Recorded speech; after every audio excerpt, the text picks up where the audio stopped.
పాపం చేయడానికి సైతాను శోధించినప్పుడు నో అని చెప్పండి. ఇప్పుడు కాదు అని చెప్పకండి. ఇదొక స్టైలు.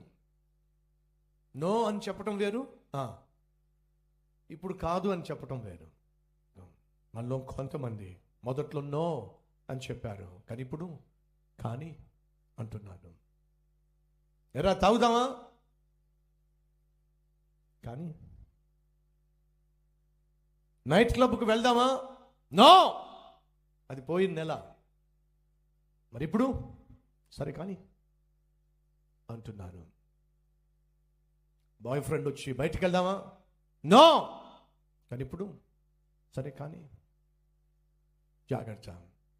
సంసోను తల్లి తండ్రి మొదట నో అని చెప్పారు, తర్వాత కానీ అన్నారు. ఏమైందో తెలుసా మీకు? సంసోను జీవితం నాశనం అయిపోయిందండి.